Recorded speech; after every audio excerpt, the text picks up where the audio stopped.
Em nome do Pai, do Filho e do Espírito Santo. Amém. Caríssimas irmãs, caríssimos fiéis, caríssimos, estamos às vésperas das eleições, as quais nos fazem pensar, evidentemente, no Cristo Rei, o qual nos faz pensar no livro do Apocalipse, porque aí estão descritas as grandes lutas que marcarão toda a história da Igreja. Apocalipse pega desde a ascensão de Nosso Senhor até o fim do mundo. Essas lutas descritas sobre a forma da mulher contra o dragão. A mulher é a Santa Igreja, cujo tipo principal, aquela que resume toda a santidade da Igreja, é a Virgem Maria. Por isso que esses passagens do Apocalipse são muitas vezes tomados nas festas de Nossa Senhora. E o dragão é Satanás, que luta contra esse reinado de Nosso Senhor. Essa luta terrível nos faz pensar na humildade, que é o distintivo dos eleitos, distintivo daqueles que lutam pelo Cristo Rei, para que reine não eles, mas o Cristo. E essa humildade nos conduz ao Evangelho de hoje, no qual Nosso Senhor diz: aquele que se eleva será humilhado, e aquele que se humilha será exaltado. E nos conduz também ao Evangelho de amanhã, na festa de São Miguel Arcanjo. Como veremos, o mundo passa e passará ainda por uma crise terrível, na qual a Igreja será submetida a uma provação sem igual. Provação que será abreviada por causa dos eleitos, e os eleitos serão salvos por causa da sua humildade, porque os eleitos são os verdadeiros humildes. Amemos, pois, esta santa virtude, da qual disse Nosso Senhor: quem se exalta será humilhado, e quem se humilha será exaltado. E amanhã, no Evangelho da festa de São Miguel, nós escutaremos as palavras: em verdade, eu vos digo, se não vos converterdes e não vos tornardes como as crianças, não entrareis no reino dos céus. Portanto, quem se tornar humilde, continua Nosso Senhor, como esta criança, este é o maior no reino dos céus. No meio das maiores comoções da história da Igreja e do mundo, a vitória verdadeira será sempre dada aos humildes, pois Deus dá a sua graça aos humildes e resiste aos soberbos. Que virtude poderosa é esta! Como pode uma virtude tão pequena ter tão grandes consequências? A humildade é tão grande e tão poderosa que ela nos faz entrar na posse da força mesma de Deus. No início do Apocalipse nós lemos: João, as 7 igrejas que há na Ásia, graças a vós, graças a vós. Que graça é essa? É a graça que faz os santos, é a graça que dá a vitória aos humildes sobre o dragão, que quer arrastá-los para o fundo do inferno. Graças a vós e paz da parte daquele que era e que há de vir. Muitos intérpretes veem aqui a indicação do Pai e dos 7 Espíritos que estão diante do seu trono. Muitos veem aqui o Espírito Santo por causa dos seus 7 dons. E da parte de Jesus Cristo, que é testemunha fiel, eis aqui então toda a Trindade. O primogênito dentre os mortos e o príncipe dos reis da terra, que nos amou e nos lavou dos nossos pecados no seu sangue e nos fez sermos reino e sacerdotes para Deus, seu Pai. A Ele glória e império pelos séculos dos séculos. Amém. Palavras cheias de mistério, pelas quais São João deseja a graça que nos é dada pela Santíssima Trindade. Graças obtidas para nós, por nosso Senhor Jesus Cristo, Príncipe dos reis da terra, Rei dos reis, Senhor dos senhores, dono, portanto, da política. O que é a política, senão a vida em sociedade? Polis significa cidade. A vida em sociedade é a política. E Nosso Senhor é o Rei das famílias, Rei das nações, Rei da vida social, Rei dos homens. Mas se Nosso Senhor é o Rei dos reis, por que Ele permite a arrogância de seus inimigos prevalecerem muitas vezes sobre os santos? Como será como o anticristo que vencerá as 2 testemunhas? Por quê? Porque Nosso Senhor quer provar e aperfeiçoar a paciência dos santos. isto por um tempo, como no caso de Jó. Eis aí o mistério da humildade. Esta virtude é de uma força sem igual, mas ela se manifesta sobre as aparências da fraqueza, como Nosso Senhor na sua paixão. Aos olhos do mundo ela é desprezível, mas aos olhos de Deus ela tem um valor de eternidade. De bom grado eu me glorificarei a respeito das minhas enfermidades, para que habite em mim a virtude do Cristo, diz São Paulo. Mas vejamos o quadro geral do Apocalipse, que nos dará uma melhor ideia da vitória da humildade da Igreja sobre os seus inimigos. O Apocalipse está dividido em 7 visões, que nos lembram os 7 dias da criação. Deus criou o mundo, na verdade, em 6 dias, e descansou no 7º. Assim também os combates da Igreja são descritos no Apocalipse com 6 visões, e a 7ª é a Jerusalém Celeste, o eterno repouso dos eleitos. Primeira visão é a do Filho do Homem e as 7 cartas enviadas às 7 igrejas da Ásia. A segunda visão é do Cordeiro e dos 7 selos, que são os desígnios de Deus sobre a história do mundo. A terceira visão são as 7 trombetas, que são a execução dos desígnios de Deus. A quarta visão é o combate da cidade de Deus e a cidade dos homens, sob o aspecto do duelo entre a mulher e o dragão sendo ajudado pelas 2 bestas, uma que sai do mar e outra que sai da terra, e pelos seus sequazes. A quinta visão é das 7 taças da cólera de Deus, que representam os castigos com os quais Deus ferirá os seus inimigos. A sexta visão é a ruína de Babilônia, a ruína das bestas, dos seus sequazes e do dragão e o juízo final. A 7ª visão é a Jerusalém Celeste.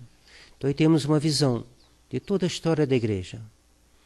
Todas as conturbações, todas essas comoções, todas essas lutas que emalham a vida da Igreja e da qual nós pertencemos. Pertencemos a esse combate. Temos que escolher o nosso campo. Nosso campo já está escolhido pelo nosso batismo. Nós renunciamos ao demônio, às suas pompas, às suas obras. E a política vista a partir do Apocalipse, ou seja, a partir de Deus, da eternidade, é o campo de batalha entre a cidade católica e a cidade anticatólica. A civilização, dizia São Pio X, não está para ser inventada, nem para ser construída sob as nuvens. Ela é a civilização cristã, a cidade católica. O que devemos fazer é restaurá-la sobre os seus fundamentos naturais e divinos. Omnem instaurar em Cristo, tudo restaurar no Cristo. Ou seja, tudo pôr sobre a cabeça a direção única do Cristo Rei. Assim fizeram os reis católicos. Assim fez García Moreno no Equador. Assim fez Franco na Espanha e Salazar em Portugal e outros chefes de estados. Mesmo se não foi perfeito, essa era a orientação. Botar Nosso Senhor como acima, sendo o cume da política, aquele que rege a Constituição do país. Eis aí o nosso programa. A civilização cristã, o reino do Cristo reina a família numerosa, a família que respeita os direitos de Deus, as leis de Deus. Eis aí a nossa política, eis aí a boa política, eis a política de Deus, política de Nosso Senhor. O reino de Nosso Senhor Jesus Cristo na escola, pelos programas, pelo modo de reger a escola, que tudo ali reflita o Cristo Rei, tudo ali esteja de acordo com a lei de Deus. Eis aí a boa política. O Cristo Rei na empresa, pelo justo preço, pelo pagamento de um salário justo, por um trabalho bem feito. O Cristo Rei nos hospitais, pelo respeito pela lei de Deus, portanto a recusa da eutanásia, recusa do aborto, recusa das operações para impedir que as mães tenham filhos, todas as coisas que são contrárias à lei de Deus.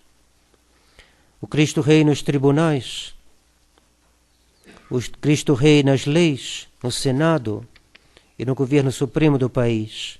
A humildade consiste em esperar de Deus o socorro para poder dar esse testemunho do Cristo Rei numa sociedade que se opõe ao Cristo Rei. O humilde reinará por toda a eternidade, porque o humilde é aquele que procura se submeter a este reino de Nosso Senhor. Nossa Senhora disse: seja feita em mim segundo a vossa palavra. É assim que diz aquele que é humilde. Ele diz: seja feita em mim segundo a vossa palavra. Ele quer que os mandamentos de Deus se realizem na sua vida profissional, na sua vida familiar, na sua vida política. E Deus, escutando essas palavras, responde: será feito de ti segundo os meus desígnios de misericórdia e de justiça. Amanhã festejaremos São Miguel Arcanjo. Que fez o grande arcanjo? Ele foi humilde, e sendo humilde, ele disse a Lúcifer que ele não podia tomar o lugar de Deus. E houve no céu uma grande batalha. Miguel e seus anjos pelejavam contra o dragão, e o dragão com seus anjos pelejavam contra ele. Porém estes não prevaleceram, e seu lugar não se achou mais no céu. E foi precipitado aquele grande dragão, aquela antiga serpente, que se chama o demônio Satanás, que seduz todo o mundo, e foi precipitado na terra, e foram precipitados com ele os seus anjos. Não é isto que explica o Evangelho de hoje? Quando fores convidado a núpcias, não te assentes no primeiro lugar. O lugar pertence a Deus, pertence a Nosso Senhor Jesus Cristo, que é o Cristo Rei. Ele que deve estar no primeiro lugar, na família, no trabalho, no hospital, na profissão e, sobretudo, no governo do país. Porque pode ser que um outro, de mais consideração que tu, tenha sido convidado pelo dono da casa, que é Deus, que é o Pai, que confiou ao seu Filho o reino e o poder sobre todas as coisas, e que este que convidou a ti e a ele te diga: cede lugar a este, e tu, envergonhado, vais ficar no último lugar. O demônio foi precipitado fora do céu, porque quis tomar o lugar que não era dele, quis tomar o lugar de Nosso Senhor, o lugar de Deus Ele mesmo. Ora, na política devemos fazer o mesmo, fazer como São Miguel, defender os direitos de Nosso Senhor Jesus Cristo, os direitos da sua lei, os direitos dos 10 mandamentos, não os direitos do homem sem Deus, que a ONU quer propagar pelo mundo. A Declaração dos Direitos do Homem, escreveu o grande cardeal Pio, não é outra coisa senão a negação formal dos direitos de Deus. Os direitos do homem, declarados na Revolução Francesa, retomados pela ONU e pela Constituição Americana, não são outra coisa senão a negação formal dos direitos de Deus, nos diz o cardeal Pio, grande mestre de São Pio X. A sociedade justa, dizia Santo Agostinho, é aquela que serve a Deus. E a sociedade que serve a Deus não é regida pelos direitos do homem, mas pelos direitos de Deus, que estão consignados nos 10 mandamentos, consignados em todas as encíclicas papais a respeito da obediência das nações ao magistério da Igreja, ou seja, o magistério de Nosso Senhor. Servir a Deus é próprio do humilde, pois o humilde não quer tomar o lugar de Deus, não quer tomar o primeiro lugar, muito pelo contrário, o humilde obedece. Ninguém foi tão humilde como Maria Santíssima. Por essa razão ela foi posta no primeiro lugar, acima de toda a criatura, Rainha dos anjos e dos homens e Mãe de Deus. Aquela que fugira toda a honra foi honrada a ponto de estar de tal modo unida a Deus que ela é chamada filha predileta do Pai, mãe do Filho e esposa do Espírito Santo. A política atual na política atual, na situação atual, é ela que devemos nos dirigir. Ela salvou o Brasil em 64 de cair no comunismo. Ela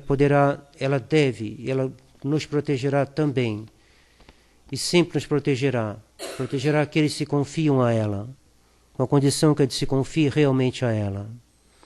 A política não se resume nas eleições. A política é a vida mesmo da sociedade, a qual é ao mesmo tempo religiosa e civil. Trabalhemos como cavaleiros do Cristo Rei, na sociedade religiosa que é a Igreja e na sociedade civil que é a união das famílias, e estaremos fazendo a política de Deus. Nosso Senhor abençoará nossos esforços. Nós veremos a vitória final, porque os que estão conosco são muito mais numerosos e poderosos do que os que estão contra nós. Talvez os outros se riam de nós, porque eles estão à procura de uma coroa perecível, mas nós estamos à procura de uma coroa imperecível. Nosso Senhor, por intercessão do Imaculado Coração de Maria, que nos conceda essa coroa, que nós não esperamos de nossos esforços, mas unicamente da sua misericórdia e da sua justiça, que nos dá a sua graça e que premia essa graça, porque a graça nos faz obter méritos e o mérito nos faz obter essa coroa que nós esperamos receber da mão de nosso Senhor Jesus Cristo após ter recebido a sua graça. Queira Deus que nós sejamos fiéis e assim obter isso que nosso Senhor prometeu aos seus eleitos. Em nome do Pai, do Filho e do Espírito Santo. Amém.